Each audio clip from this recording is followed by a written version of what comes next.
हाँ भाई, तो लास्ट क्लास में हमने क्या स्टार्ट कर दिया था? प्लानिंग स्टार्ट कर लिया था, ठीक है ना।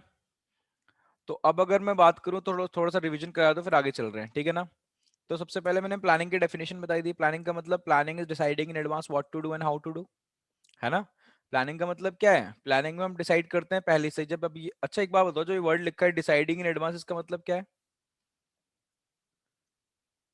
हाँ भाई, ये जो वर्ड लिखा है डिसाइडिंग इन एडवांस, इसका मतलब क्या है? ये लिखा है ना डिसाइडिंग इन एडवांस। फ्यूचर क्या? के लिए पहले। बेटा आप लोगों की आवाज नहीं आ रही मेरे पास, और वंश आपकी तो बहुत ग्लिच होके आ रही है।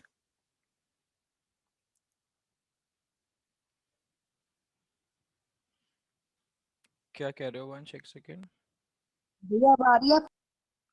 एक सेकेंड रुक जाओ। हाँ थोड़ी बहुत आ रही है, दोबारा बोलो। भैया मैं कहता फ्यूचर के लिए पहले से सोच लेना कि क्या प्लानिंग करेंगे हम, फ्यूचर के लिए सोचना। हाँ वेरी गुड। तो इसका मतलब क्या है? डिसाइडिंग इन एडवांस, ठीक है ना।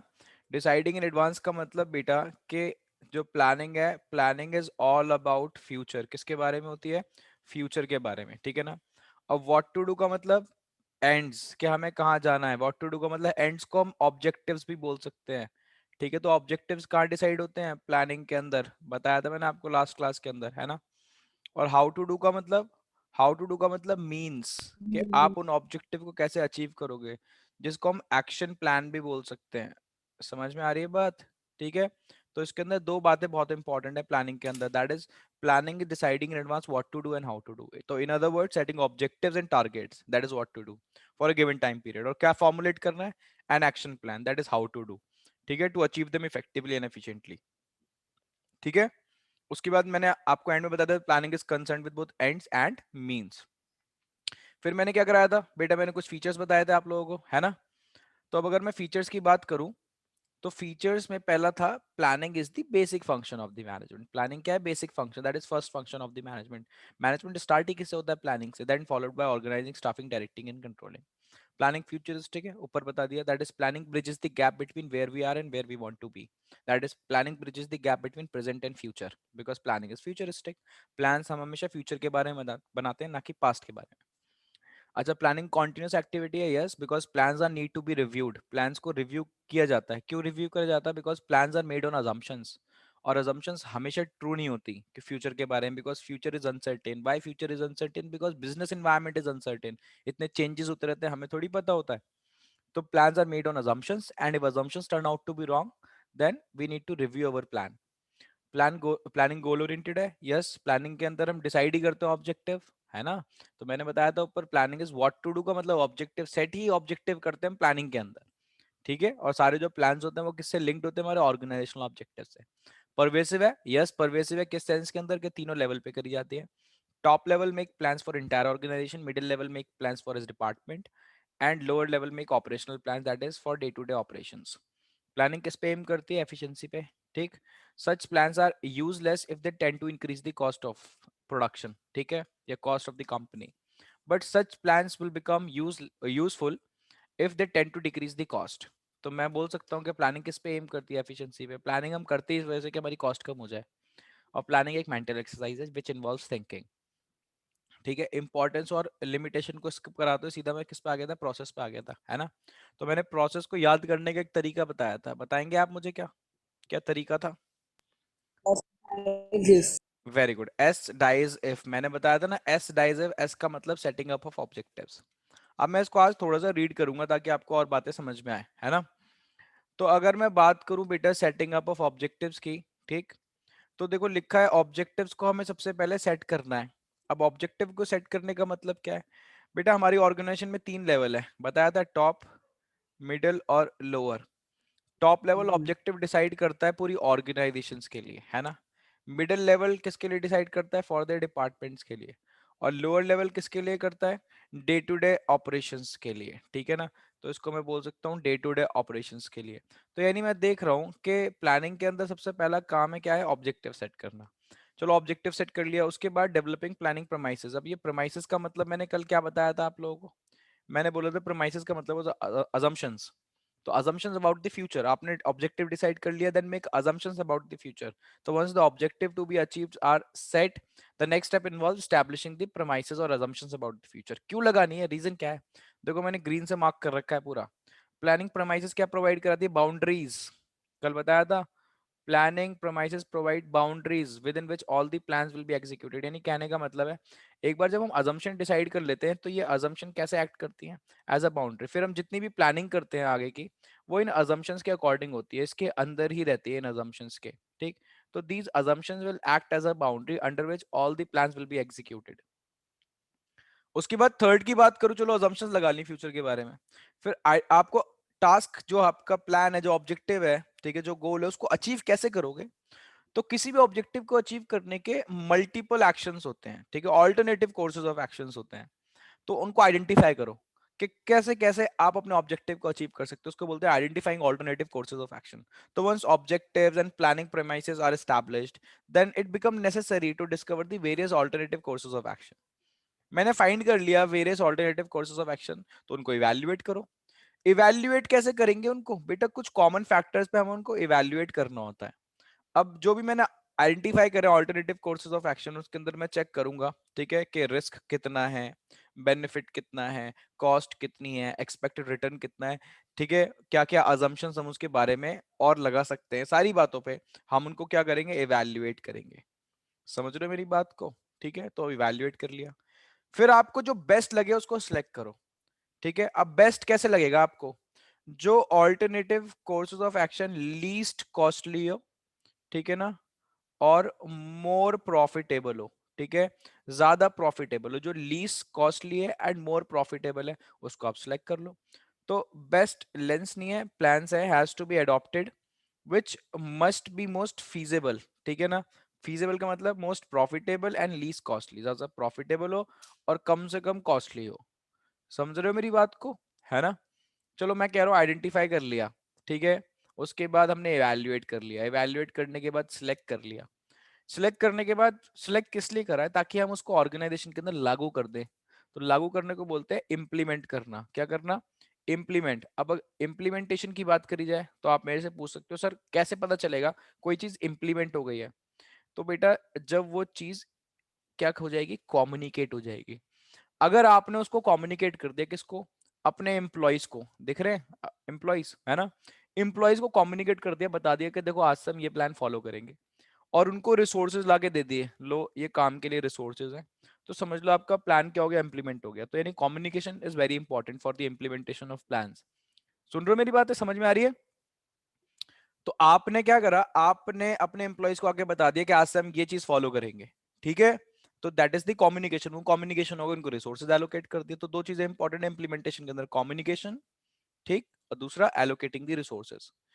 बट यहाँ पे खत्म नहीं होता बेटा, उसके बाद एक स्टेप और है. वो स्टेप कौन सा है बताओ भाई? Follow up. आपको फॉलो अप लेना बहुत जरूरी है. फॉलो अप का मतलब आपको मॉनिटर करना है. मॉनिटर का मतलब देखते रहना है, ठीक, कि जिस तरीके से प्लान बनाया है उसी तरीके से वो एग्जीक्यूट हो रहे हैं या नहीं हो रहे. ठीक, जो आपने अजम्पशंस लगाई थी अबाउट द फ्यूचर, क्या वो रियली ट्रू है इन प्रेजेंट कंडीशन या नहीं है? अगर नहीं है तो आपको एडजस्टमेंट करने पड़ेंगे प्लान्स के अंदर. तो बेटा फॉलो अप लेना इज वेरी इंपॉर्टेंट. तो मैनेजर फॉलो अप कैसे लेता है? Manager monitor the plans carefully to ensure that the premises. Premises का मतलब बता दो जल्दी से मुझे, प्रेमाइसेस का मतलब क्या है?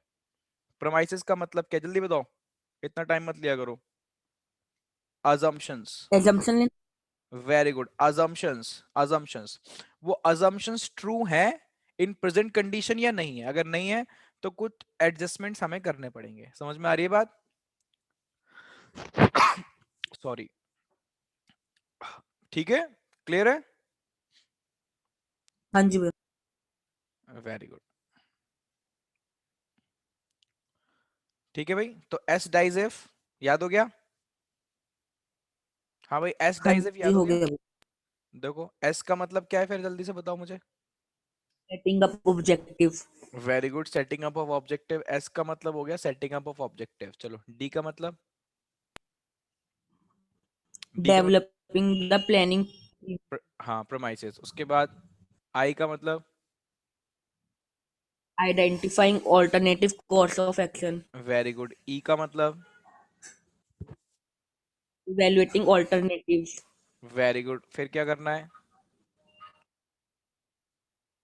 सेटिंग वो selecting the best possible alternative था। वेरी गुड, उसके बाद फिर आई आ गया। फिर आई आई का मतलब? Implementing the plan, follow up. हाँ, और उसके बाद क्या करेंगे हम? इम्प्लीमेंटिंग द प्लान, हाँ, और उसके बाद हम क्या करेंगे? Follow up. फॉलो ठीक अप। है। हाँ, एक चीज और बता दो जल्दी से। इम्प्लीमेंटेशन का मतलब क्या है? What do you mean by implementation? Implementation के अंदर करना, दो चीजें आती हैं, कौन दो कौन सी दो? हाँ, कौन कौन सी? Allocating them. हाँ, एक तो आती है कम्युनिकेशन, में इसलिए बता रहा हूँ जहाँ पे बच्चे गलती करते हैं वो मैं पहली बता रहा हूँ आपको। एक कम्युनिकेशन आता है, और दूसरा क्या आता है? और एलोकेटिंग। हाँ, एलोकेटिंग द रिसोर्सेस, ये बात ध्यान रखना। ठीक है, हाँ जी। इतनी बात समझ में आ गई? अब देखो, नेक्स्ट टॉपिक दिख रहा है आपको? इस टॉपिक पे आऊंगा, बट उससे पहले आपको एक बात बता दूं मैं। जो टाइप्स ऑफ प्लान्स हैं, ये बहुत इंपॉर्टेंट टॉपिक था। मैंने वर्ड यूज करा था। ठीक है, क्यों था? क्यों? ये बेटा सिलेबस से बाहर निकाल दिया है। अरे क्या हो गया वंश? हैंडसम लग रहे हो, कोई बात नहीं, बहुत ही बढ़िया लग रहे हो। ठीक है, सुनो, मैं कह रहा हूँ बेटा इस टॉपिक को सिलेबस से बाहर निकाल दिया, तो ये पूरा जो टॉपिक दिख रहा है ना, ये आपके सिलेबस में है ही नहीं। ठीक है, तो ये पूरा कुछ सिलेबस में नहीं है। आप बोलोगे पढ़ा दूंगा, क्योंकि मैंने पढ़ाया है, ऐसी बात नहीं है। तो पिछले बैच में मैंने करा दिया था, मैंने कहा है या नहीं उससे मतलब नहीं है। ठीक है, मैंने करा दिया था उन लोगों को। अब आप देखो, आप बोलोगे तो आपको ये करा। वन, क्या? इससे जैसे वन मार्कर भी आएगा, एमसीक्यू टाइप आ सकते हैं इसमें से। नहीं, इसमें से कुछ नहीं आएगा। जब आउट ऑफ सिलेबस हो गया तो बेटा क्यों आएगा? उसमें से कुछ भी नहीं आएगा। ये मैम ने कहा था कि जो कट हुआ है उसे भी पढ़ना है, कि एमसीक्यू आए अरे थे वो लिंक्ड होते टीचर्स हैं बोल चैप्टर। देते हैं, मैं खुद बोलता हूँ बच्चों से, मैं बोलता हूँ देखो कट तो हो गया, बट मैं पढ़ाऊंगा आप लोगों को, है ना? ठीक, क्योंकि बाय चांस मान लो अगर वो उन्होंने दे दिया, ठीक है, तो फिर ऐसा होता है कि सीबीएसई वाले दे देते हैं, अगर कोई आउट ऑफ सिलेबस है तो फिर वो मार्क्स भी अलॉट करते हैं। अगर आप कुछ लिख के आ रहे हो उसके तो मार्क्स अलॉट करते हैं। बट ऐसा होता नहीं है, बहुत ही कम होता है कि उन्होंने कुछ चीज आउट ऑफ सिलेबस कर दी हो फिर भी दे रहे हैं, बहुत ही कम, ऐसा हुआ तो है नहीं वैसे। बट मैं आपको बता रहा हूँ, ये टॉपिक पहले जब मैं पढ़ाता था, ठीक है, जब ये सिलेबस के अंदर था, तो ये बहुत ही इंपॉर्टेंट टॉपिक था। क्यों इंपॉर्टेंट था? इसके ऊपर एक केस स्टडी गारंटी आती थी, गारंटी बता रहा हूँ मैं आपको, टाइप्स ऑफ प्लान्स के ऊपर। अब इस बार इन्होंने सिलेबस से बाहर कर दिया है बिकॉज ऑफ कोविड। तो इसलिए मैंने तो पढ़ा दिया था पिछले बैच के अंदर, ठीक है ना, मैंने बताया नहीं था उनको आउट ऑफ सिलेबस है। मैंने पढ़ा दिया, पढ़ाने के बाद बताया कि आउट ऑफ सिलेबस है। बट अब हमारे पास टाइम लिमिटेड है, तो मैंने इसलिए आपको पहले ही बता दिया। कोई प्रॉब्लम? रिद्धिमा समझ में आ रहा है बेटा? Yes sir. ओके बेटा, अगर आप बोलोगे तो मैं पढ़ा दूंगा इस टॉपिक को, अदरवाइज मेरे को तो सर नीड अभी लग रही थी। क्योंकि काफी सारे चैप्टर्स बचे हैं तो फिर रहने दीजिए। हाँ हाँ, तो अभी मैं नहीं पढ़ा रहा, अगर एंड में टाइम वाइम बचेगा हमारे पास अच्छे से तो मैं पढ़ा दूंगा आपको एक्स्ट्रा, ठीक है ना? अब जरा लिमिटेशंस पे आ जाओ। अब मैं प्लानिंग की लिमिटेशंस की अगर मैं बात करूं, ठीक है, क्योंकि प्लानिंग के अंदर कुछ भी नहीं बचा, छोटा चैप्टर हो गया ये काफी। किसकी वजह से छोटा चैप्टर हो गया? क्योंकि इसके अंदर टाइप्स ऑफ प्लान्स हट गए, वही सबसे टेक्निकल टॉपिक था इस चैप्टर का, सबसे टेक्निकल टॉपिक, और तो बाकी कुछ नहीं है। बाकी तो बहुत सिंपल है, पूरा मक्खन है चैप्टर। अब मैं जब लिमिटेशंस की बात करता हूँ तो इसका मतलब कि प्लानिंग के अंदर कुछ इश्यूज हैं, कुछ प्रॉब्लम्स हैं प्लानिंग के अंदर, प्लानिंग की कमियां हैं, कुछ डिसएडवांटेजेस, है ना, तो उनको लिमिटेशंस बोलते हैं। अब लिमिटेशंस की अगर मैं बात करता हूँ, तो जो आपकी फर्स्ट बुक है, जो फर्स्ट पार्ट है, उसके अंदर लिमिटेशन दो ही जगह है।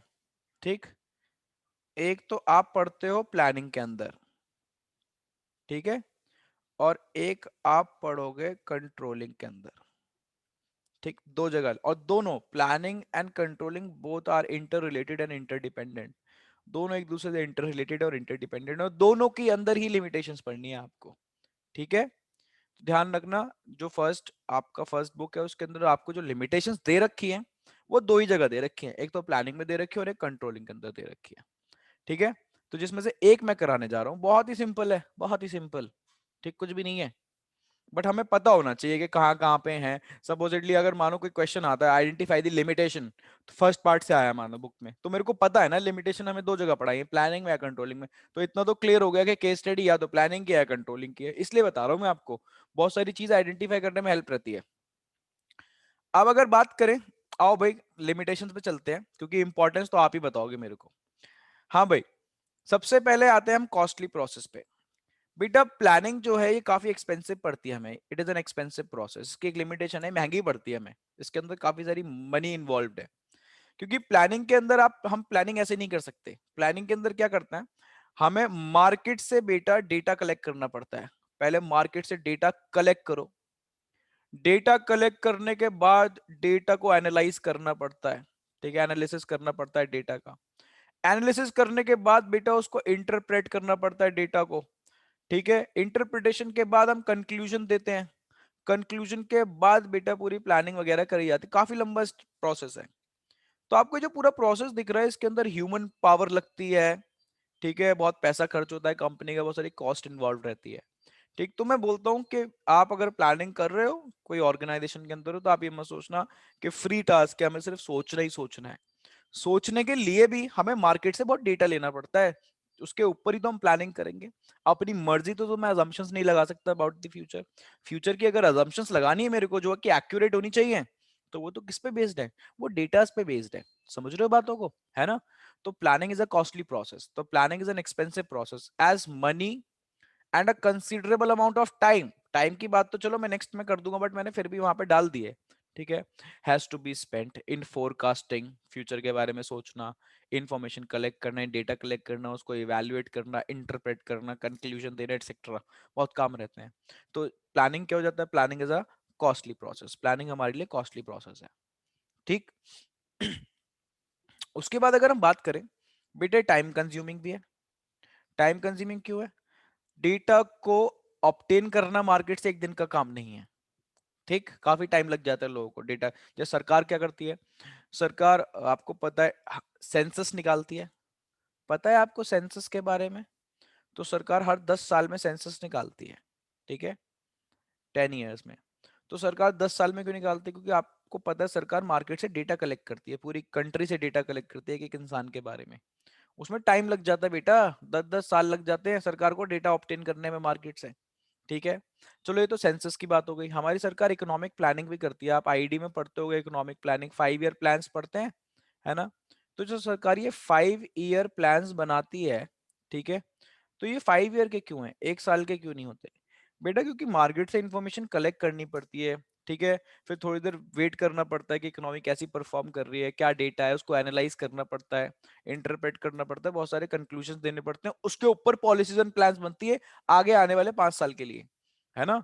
तो मैं देख रहा हूँ कितना टाइम पीरियड इन्वॉल्व है, 5 साल। 5 साल छोटा टाइम थोड़ी है फ्यूचर की प्लान, आगे नेक्स्ट 5 साल की प्लानिंग करने के लिए मुझे पिछले 5 साल का डेटा चाहिए होता है, और पिछले 5 साल छोड़ो बहुत सारा डेटा चाहिए होता है। और तो यानी planning is a time consuming process. कोई ऑर्गेनाइजेशन भी कर रही है तो बेटा it is not a task of 1 और 2 डेज, इसके अंदर काफी टाइम इन्वॉल्व होता है प्लानिंग के अंदर। तो considerable amount of time is required for collection of data, analysis, interpretation of the information या डेटा, बहुत टाइम कंज्यूम होता है। दूसरी, तो पहला कौन सा है, कॉस्टली प्रोसेस, दूसरा टाइम कंज्यूमिंग है। अब मैं अगर तीसरे की बात करूं, तीसरा रिजिडिटी। आप देखते हो गए जितने भी चैप्टर्स मैंने पढ़ाए हैं सब जगह मैंने बोला है डायनेमिक फ्लेक्सिबल, डायनेमिक फ्लेक्सिबल बोला है ना। जैसे मैंने आपको मैनेजमेंट पढ़ाया था, मैंने बोला था मैनेजमेंट इज डायनेमिक, वो फ्लेक्सिबल भी होता है। मैंने आपको बिजनेस एनवायरनमेंट पढ़ाया था, मैंने बोला था बिजनेस एनवायरनमेंट तो बहुत ज्यादा डायनेमिक है, कीप्स ऑन चेंजिंग, है ना। फिर मैंने आपको प्रिंसिपल्स ऑफ मैनेजमेंट पढ़ाए थे, मैंने बोला था principles of management are flexible and dynamic because these principle can be adjusted according to the prevailing conditions, बताई थी ना। बट प्लानिंग के फीचर्स खोल के देख लो ऊपर, एक बार भी नहीं बोला मैंने प्लानिंग फ्लेक्सिबल होती है, एक बार भी। बेटा प्लानिंग की लिमिटेशन है, कमी है कि प्लानिंग फ्लेक्सिबल नहीं है, प्लानिंग रिजिड है। अब क्यों रिजिड है, जब भी बेटा हम कोई प्लान्स बना देते हैं और लोग उनको फॉलो करने लगते हैं, then it is very difficult to make changes in such plans. अब ऐसा क्यों है, जैसे ऐसा मेरी कोचिंग के अंदर ही देख लो। फॉर एग्जाम्पल अगर मैंने टाइम सेट कर रखा, मान लो मेरा आईडी का बैच जो है, इंडियन इकोनॉमिक डेवलपमेंट का बैच है, वो 9 to 10 होता था। अब मेरे को इतने टाइम से उसका टाइम चेंज करना था, बहुत टाइम से सोच रहा था, मेरे को 8 to 9 करना था, मैं कर ही नहीं पा रहा था। क्यों नहीं कर पा रहा था? प्लानिंग तो करी हुई है मैंने 9 to 10 के अकॉर्डिंग, सब बच्चों ने अपने टाइम वगैरह एडजस्ट कर रखे, सबकी कोचिंग्स वगैरह होती हैं, ठीक। अब मैं उसको 8 to 9 कर नहीं पा रहा, इतनी क्लैशेस वगैरह आ रहे थे, क्योंकि अब बच्चों ने उस स्केड्यूल को, उस प्लान को फॉलो करना स्टार्ट कर दिया था, है ना, ठीक। Then it is very difficult to make changes in the existing plans, because लोग क्या करने लगते हैं, उसको फॉलो करने लगते हैं, ठीक है, स्ट्रिक्टली। तो ये बहुत डिफिकल्टी आती है प्लान्स को चेंज करने में। तो प्लानिंग फ्लेक्सिबल नहीं है, प्लानिंग रिजिड रहती है। अब मैं ये तो नहीं बोल रहा कि इम्पॉसिबल है, इम्पॉसिबल नहीं तो नहीं है, बट रिजिड है, ठीक है, डिफिकल्ट टू मेक चेंजेस, ठीक है। It is very hard to make, impossible नहीं बोला मैंने, but it is very hard to make changes and people tend to follow them strictly. तो इस वजह से क्या होता है, इस वजह से प्लानिंग की एक कैरेक्टरिस्टिक निकल के आती है कि वो रिजिड है, बहुत ज्यादा फ्लेक्सिबल नहीं है। हाँ भाई, समझ में आई बात? हाँ जी भैया। Very good. उसके बाद आ जाओ बेटा लैक ऑफ एक्यूरेसी पे। अब लैक ऑफ एक्यूरेसी की बात करूं, तो कहीं आप ये सोच रहे हो कि अगर आपने प्लानिंग कर ली तो सक्सेस गारंटी हो गई, ऐसा कुछ नहीं है। कहीं आप सोच रहे हो भैया हमने तो अच्छे से प्लानिंग करी थी, अब तो हमें सक्सेस मिलेगी मिलेगी, ऐसा कुछ नहीं है बेटा, लैक ऑफ एक्यूरेसी है। Planning does not guarantee success. सुन लो इसको, मैं ऐसे भी बोल सकता हूँ, जो प्लानिंग है, planning does not guarantee, planning does not guarantee success, planning does not guarantee success, ठीक। प्लानिंग ये नहीं है कि आपने प्लानिंग कर ली तो आपको सक्सेस मिलेगी मिलेगी। अब ऐसा क्यों क्यों कह रहा हूं मैं? प्लानिंग जो आपने करी है, it is based on assumptions, future के बारे में अजम्पशंस तो लगाइए, फोरकास्ट ही तो करें। और आपको पता है बेटा, किसी को फ्यूचर नहीं पता, फ्यूचर में क्या होने जा रहा है, ठीक है, कल क्या होगा मुझे नहीं पता, फ्यूचर इज वेरी अनसर्टेन। तो फ्यूचर अगर अनसर्टेनिटी आ गई वो, ठीक है, तो आपकी प्लानिंग तो फेल है ना, क्योंकि आपने प्लानिंग तो अजम्पशंस पे करी थी, और अजम्पशंस गलत हो गई क्योंकि फ्यूचर अनसर्टेन था, बहुत सारे चेंजेस आ गए। तो बेटा it does not guarantee success because business environment is very uncertain, ठीक है। उसके बाद एक और नेक्स्ट देखो, एक्सटर्नल लिमिटेशन। अब external limitation is very important. External limitation का मतलब, देखो प्लानिंग को हमारे जो बिजनेस के अंदर के एस्पेक्ट्स हैं, फैक्टर्स हैं, वो तो अफेक्ट करते करते हैं, ठीक है। मेरे एम्प्लॉइज, मेरे सप्लायर्स, मेरे कस्टमर्स अफेक्ट करेंगे ही आपकी प्लानिंग को। बट अगर मैं बात करूं ना, बहुत सारे एक्सटर्नल ऐसी चीजें हैं, ऑर्गेनाइजेशन की बाहर की ऐसी चीजें हैं जो अफेक्ट करती है आपके बिजनेस को, ठीक है। गवर्नमेंट चेंज हो गई, इकोनॉमिक पॉलिसी चेंज हो गई, कुछ नए रूल्स आ गए, उसकी वजह से आपकी प्लानिंग ऑर्गेनाइजेशन की अफेक्ट होनी होनी है। और अगर आपकी प्लानिंग अफेक्ट हो रही है तो इसका मतलब कि आपकी प्लानिंग में एक प्रॉब्लम है, क्या? कि एक्सटर्नल बाहर की चीजें भी उसको अफेक्ट करती है, एक्सटर्नल लिमिटेशन। तो मैंने देखो यहाँ क्लियरली लिखा है कि बिजनेस एनवायरनमेंट में जो चेंजेस होते हैं वो हमारी प्लानिंग को बहुत मतलब बहुत मैं बोल सकता हूँ डीपली इम्पैक्ट करते हैं, डीपली अफेक्ट करते हैं। तो changes in the business environment restrict the freedom of planning for the management. तो प्लानिंग इजीली नहीं हो पाती क्योंकि बहुत सारी एक्सटर्नल लिमिटेशंस भी उसको अफेक्ट करती हैं, ठीक है। पहला क्या है, दोबारा बताओ? पहला कॉस्टली प्रोसेस, पैसा खर्च होता है, huge amount of money is involved in collection of data, analysis of data, interpretation of data, time consuming है, सेम प्रोसेस में टाइम भी जाता है। प्लानिंग फ्लेक्सिबल नहीं है, रिजिड है, क्योंकि लोग हमारी प्लानिंग को फॉलो करने लगते हैं, then it is very difficult to make changes in the existing plans. Lack of accuracy does not guarantee success because planning is totally based on assumptions. Assumptions पे based है about the future. And if assumptions turn out to be wrong, then plans are need to be reviewed. पीछे पढ़ाया है मैंने आपको, तो आपको review करना पड़ता है, सक्सेस मिलेगी नहीं। प्लानिंग को बाहर की ऐसे बहुत सारे चेंजेस जो अफेक्ट करते हैं, एक्सटर्नल लिमिटेशन, वो चेंजेस कहाँ होते हैं? बिजनेस एनवायरनमेंट के अंदर, बताया मैंने आपको पहले भी, ठीक है। उसके बाद नेक्स्ट पर जो साइकोलॉजिकल बैरियर्स। अब साइकोलॉजिकल बैरियर्स वो सेम ही बात है। जब हम प्लान बनाते हैं तो पीपल आर या people get accustomed to the believes in traditions and all, ठीक है। अब क्या मतलब है इसका? अकस्टम्ड का मतलब होता है हैबिचुअल हो जाना, किस चीज का? जो आपने प्लान्स बनाए, जो कंपनी का ट्रेडिशन चल रहा है, ठीक है। अब आपने प्लान्स बना दिए, लोग उसको फॉलो करने लगे, ठीक है। तो आप अगर चेंज करना चाहोगे तो आप इजीली चेंज नहीं कर सकते, क्योंकि लोग क्या कर रहे हैं, लोग उसको फॉलो कर रहे हैं, तो इसमें साइकोलॉजिकल बैरियर आ जाता है। इसी बात को मैं साइकोलॉजिकल बैरियर भी बोल सकता हूँ, बट साइकोलॉजिकल बैरियर थोड़ा सा डिफरेंट बात है। साइकोलॉजिकल बैरियर का मतलब है कि लोग ना अकस्टम्ड हो जाते हैं, हैबिचुअल हो जाते हैं, और आपके प्लान्स को क्या करते हैं? फॉलो करते हैं। तो आप उसके अंदर ज्यादा चेंजेस वगैरह नहीं कर सकते, ठीक है। तो लोग क्या करते हैं, लोग डिनायल शो करते हैं, ठीक है। फॉर एग्जाम्पल जैसे अब मैं, मेरे एम्प्लॉयज हैं, मैंने पहले प्लान बना रखा था कि आपको आना है 10 बजे, ठीक है, और 5 बजे तक आप काम करोगे, ठीक है। ये वर्कर्स का टाइम स्केड्यूल है, मॉर्निंग में 10 बजे आएंगे और 5 बजे तक काम करेंगे, ये प्लानिंग कर रखी थी। अब वो इसी के हैबिचुअल हो गए, बट अब मैं बोल रहा हूँ कि नहीं, अब से आपको 9 बजे आना है और 6 बजे जाओगे। बताओ भाई, उसको एक्सेप्ट करेंगे इजिली नई प्लानिंग को मेरे? नहीं, क्यों नहीं करेंगे? बिकॉज ऑफ साइकोलॉजिकल बैरियर, ठीक है, because they got accustomed to to the existing planning. और अगर एग्जिस्टिंग प्लानिंग के अकस्टम्ड हो गए तो they will resist the changes in the existing planning. therefore we will face the psychological barriers from our employees in the existing planning, ठीक है। उसके बाद आता है ह्यूमन एलिमेंट, बहुत इंपॉर्टेंट। एक बात हमेशा ध्यान रखना, कितना भी हमारी टेक्नोलॉजी एडवांस हो जाए, कितनी भी टेक्नोलॉजी हमारी एडवांस हो जाए, बट हमेशा एक बात हमेशा ही रहेगी जिंदगी भर कि planning is always done by human. बेटा प्लानिंग को हमेशा जिंदगी भर ह्यूमन ही करते रहेंगे। बताओ क्या मतलब है इस बात का जो मैं कहना चाह रहा हूँ? बताओ भाई, क्या कहना चाह रहा हूँ मैं? प्लानिंग को जिंदगी भर ह्यूमन ही करते रहेंगे, टेक्नोलॉजी कितनी भी एडवांस हो जाए, प्लानिंग हमेशा ह्यूमन ही करेंगे। इसका क्या मतलब है? थोड़ी बात बात तो करा करो।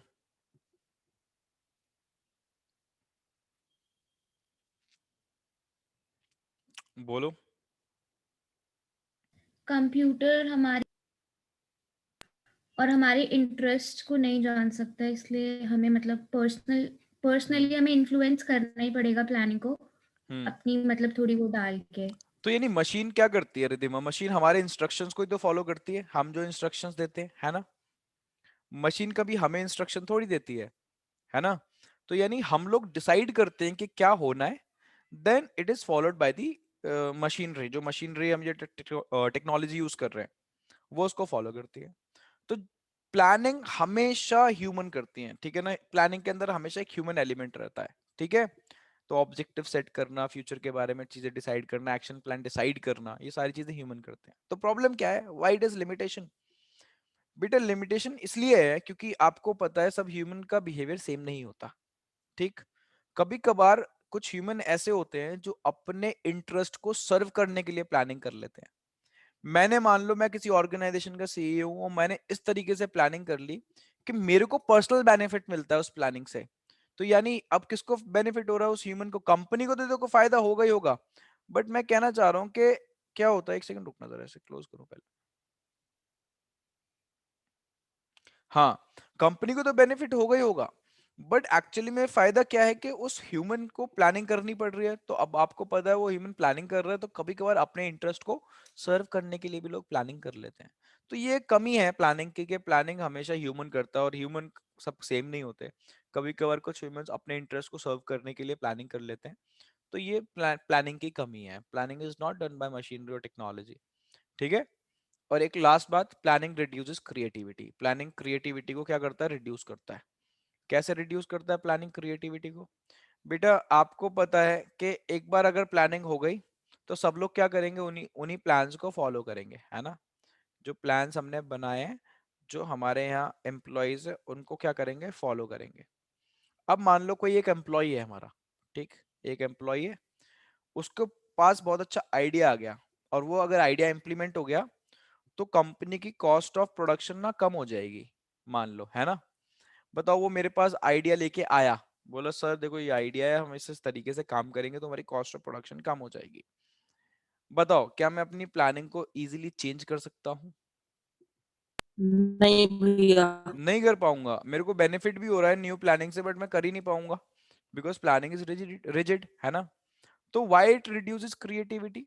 अगली बार से जो एम्प्लॉयज हैं वो सजेशन देना बंद ही कर देंगे, क्योंकि उनको पता है कि यार ये प्लान इंप्लीमेंट नहीं हो पाएंगे, जो एग्जिस्टिंग प्लान है वही चलते रहेंगे। हाँ, इन फ्यूचर धीरे धीरे प्लानिंग चेंज हो सकती है, but all of a sudden नहीं हो सकती। तो इसलिए क्या होता है, प्लानिंग क्रिएटिविटी को रिड्यूस करती है। लोग सोचना ही बंद कर देते हैं क्योंकि उनको पता है कि जो एग्जिस्टिंग प्लान है उनको ही फॉलो करा जाएगा। बात समझ रहे हो? तो प्लानिंग हम लोगों की कहीं ना कहीं क्रिएटिविटी को भी रिड्यूस करती है, एम्प्लॉयज की। समझ में आ गई बात? देखो तो बहुत ही सिंपल बात है, अगर आप इसको प्रैक्टिकली समझो तो बहुत सिंपल बातें हैं ये सारी की सारी।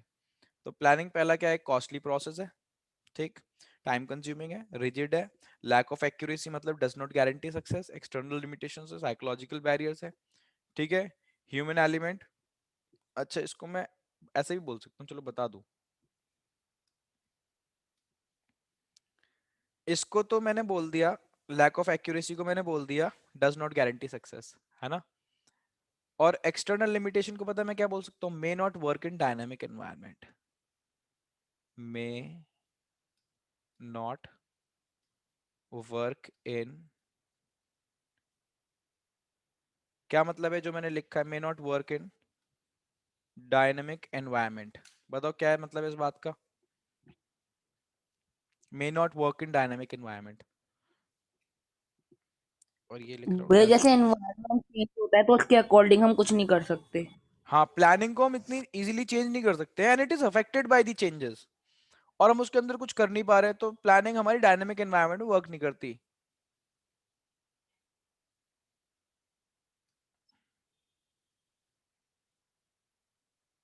ठीक है, तो इनके ये अलग अलग नाम भी हैं, तो कंफ्यूज मत होना, सेम ही बात है। तो आप एक काम करो, ये वाले नाम मत याद करना, क्योंकि ज्यादातर यही यूज होते हैं, तो मैंने ये बता दिया आपको। ठीक है, डज नॉट गारंटी सक्सेस और may not work in dynamic environment. Ridhima बेटा समझ में आ गया? Yes sir. क्या अब आप लोग मेरे को इसकी इंपॉर्टेंस का ओवरव्यू दे सकते हो? मैं कह रहा हूँ डीपली मत समझाना, बट आप मेरे को इसका ओवरव्यू दे दो हल्का सा। देखो जैसे लिखा है, planning brings order in the organisation, लिखा है ना। प्लानिंग क्या करती है, प्लानिंग ऑर्डर लेके आती है ऑर्गेनाइजेशन के अंदर। क्या मतलब है इस बात का? अच्छा कोई चीज अगर हमने पहले से डिसाइड कर रखी है ना, क्या हमें ऐसे ऐसे काम करना है, तो हमारे माइंड में क्या रहती है, बताना जरा, बताओ क्या रहती है माइंड के अंदर? देखो सामने मैं मार्क कर रहा हूँ। क्लियरिटी। हाँ क्लैरिटी, हमारे थॉट्स और एक्शन के अंदर, जिसकी वजह से हमारी ऑर्गेनाइजेशन के अंदर क्या आता है, ऑर्डर आता है। ठीक है, केओस नहीं होता। ठीक है, केओस नहीं होता, हमारे ऑर्गेनाइजेशन के अंदर ऑर्डर आता है, सब काम सिस्टमैटिकली होते हैं, इसका ये मतलब। ओवरव्यू दे रहा हूँ अभी। प्लानिंग अनसर्टेनिटी के रिस्क को रिड्यूस करता है। मैंने लिखवाया वर्ड रिड्यूस, एलिमिनेट नहीं लिखवाया मैंने। मैंने ये नहीं बोला कि क्या करता है, एलिमिनेट खत्म कर देता है, मैंने ये वर्ड यूज नहीं करा। मैंने यूज करा कि हाँ फ्यूचर की जो अनसर्टेनिटी है उसको क्या करता है, रिड्यूस करता है। जैसे फॉर एग्जांपल मान लो, लोग क्या कराते हैं, लोग अपना मेडिकल इंश्योरेंस कराते हैं। मैं कह रहा हूँ लोग इंश्योरेंस कराते हैं, इंश्योरेंस बताओ, कराते हैं इंश्योरेंस? इंश्योरेंस का कॉन्सेप्ट क्या है, कोई बताएगा मुझे? जैसे मान लो मैंने अपनी कार का इंश्योरेंस कराया, है ना, क्या मतलब है इस बात का?